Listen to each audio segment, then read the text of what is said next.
খয়েরপুর ১৪ দেবতা মন্দিরে ১৪ জুলাই থেকে শুরু হবে ঐতিহ্যবাহী খাঁচি পূজা ও মেলা। ১৪ জুলাই 11:30টায় খাঁচি পূজা ও মেলার উদ্বোধন করবেন মুখ্যমন্ত্রী ডাক্তার মানিক সাহা। সমাপ্তি অনুষ্ঠান অনুষ্ঠিত হবে ২০ জুলাই। পুরাতন আগরতলা ব্লকের কনফারেন্স হলে সাংবাদিক সম্মেলন করে এই সংবাদ জানান খাঁচি পূজা ও মেলা কমিটির চেয়ারম্যান তথা বিধায়ক রতন চক্রবর্তী। খয়েরপুর ১৪ দেবতা মন্দিরে ১৪ জুলাই থেকে শুরু হবে ঐতিহ্যবাহী খাঁচি পূজা ও মেলা। ইতিমধ্যে খাঁচি পূজা ও মেলাকে সামনে রেখে প্রস্তুতি শুরু হয়ে গেছে। ১৪ জুলাই 11:30টায় খাঁচি পূজা ও মেলার উদ্বোধন করবেন মুখ্যমন্ত্রী ডাক্তার মানিক সাহা। সাথে উপস্থিত থাকবেন মন্ত্রী সুশান্ত চৌধুরী সহ অন্যান্যরা। খাঁচি পূজা ও মেলার সমাপ্তি অনুষ্ঠান অনুষ্ঠিত হবে ২০ জুলাই। সমাপ্তি অনুষ্ঠানে উপস্থিত থাকবেন মন্ত্রী রতনলাল নাথ, মন্ত্রী অনিমেষ দেববর্মা সহ অন্যান্যরা। মঙ্গলবার পুরাতন আগরতলা ব্লকের কনফারেন্স হলে সাংবাদিক সম্মেলন করে এই সংবাদ জানান খাঁচি পূজা ও মেলা কমিটির চেয়ারম্যান তথা বিধায়ক রতন চক্রবর্তী।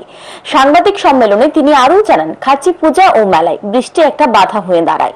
ব্যবসায়ীরা সমগ্র বছর ধরে অপেক্ষা করে থাকেন এই খাঁচি পূজা ও মেলার জন্য।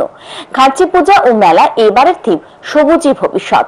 খাঁচি পূজা ও মেলায় আসা দর্শনার্থীদের মধ্যে এবার ১৫,০০০ গাছের চারা বিতরণ করা হবে।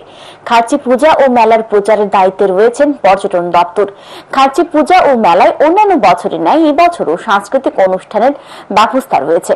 দুটি মঞ্চে রাজ্য ও বহিরাজ্যের শিল্পীরা সাংস্কৃতিক অনুষ্ঠান পরিবেশন করবে।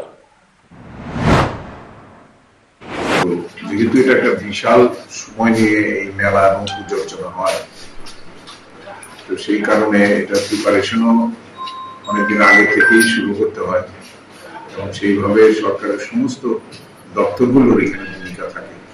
এছাড়া আমাদের লোকাল যে মেলা কমিটি, অর্গানাইজিং কমিটি, এগুলোর মাধ্যমে এটা আমরা সুচারুভাবে করার চেষ্টা করি।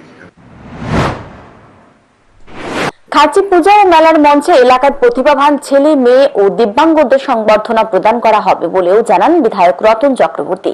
পাশাপাশি তিনি জানান, মেলায় পর্যাপ্ত নিরাপত্তার ব্যবস্থা থাকবে। Bureau report, news today.